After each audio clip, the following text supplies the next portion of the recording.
Ce n'est une surprise pour personne, le prince Harry est un être à part au sein de la famille royale. Et ce dernier l'a une nouvelle fois prouvé en 2019, dans une anecdote qui ne ressort que 3 ans plus tard. À l'époque, alors qu'il était en pleine tournée officielle en Afrique australe, le duc de Sussex aurait eu une véritable crise de nerfs avant de devoir appeler sa grand-mère, la reine Elisabeth II, pour lui parler d'un projet très particulier de sa femme, Meghan Markle. Cette dernière était sur le point de poursuivre l'agence de presse Associated Newspaper Limited après que ce média ait publié des lettres personnelles et censées rester confidentielles entre elle et son père, Thomas Markle. Pour contextualiser, le couple princier et leur fils Archie venaient de terminer le premier jour d'un long week-end en Afrique et le prince Harry devait prévenir Elisabeth II que Meghan Markle allait faire la une des journaux car elle comptait attaquer devant la justice cet organe de presse 2 jours après leur retour.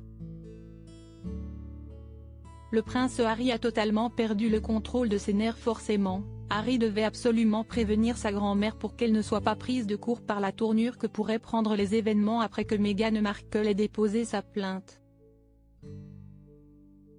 Mais selon le livre de Valentine Law, une journaliste spécialisée dans la royauté britannique, intitulé Le pouvoir derrière la couronne, le prince Harry a totalement perdu ses nerfs avant de dégainer son téléphone pour prévenir des intentions de sa femme.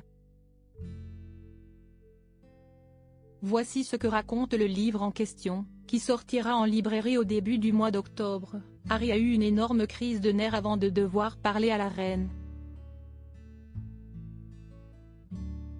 Ainsi, lorsqu'il a rejoint son équipe pour prendre un verre au bar le dimanche soir, il est resté assis, tellement tendu et nerveux que son secrétaire privé, Sam Cohen, lui a conseillé de boire une bière pour se détendre un petit peu.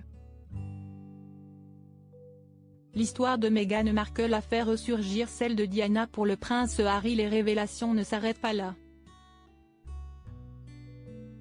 Il est aussi écrit dans l'ouvrage de Valentine Law que Harry a également fait une déclaration devant son équipe dans laquelle il a condamné les médias et accusé les tabloïds de mener une campagne impitoyable contre Meghan Markle, la mettant dans l'embarras quasiment au quotidien.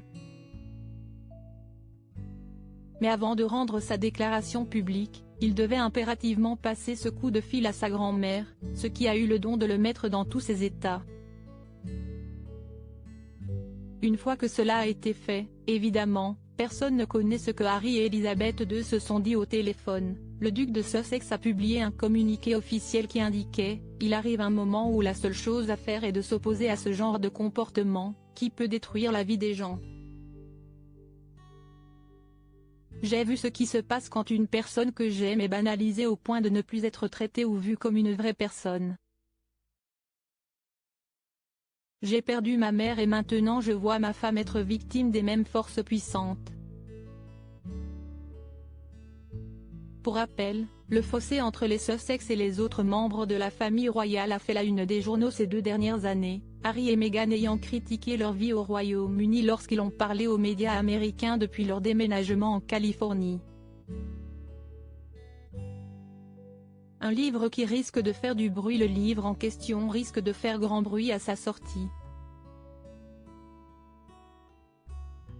Évidemment, le climat n'est pas propice à une guerre intrafamiliale, seulement quelques jours après la mort et les funérailles de la reine Elisabeth II, qui a secoué le monde entier.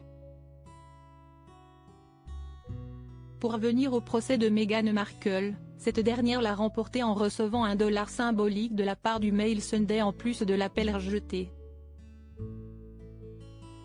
En résumant la décision, le juge Sir Geoffrey Vaux a déclaré « La Cour d'appel a confirmé la décision du juge selon laquelle la duchesse avait une attente raisonnable en matière de vie privée pour le contenu de la lettre. »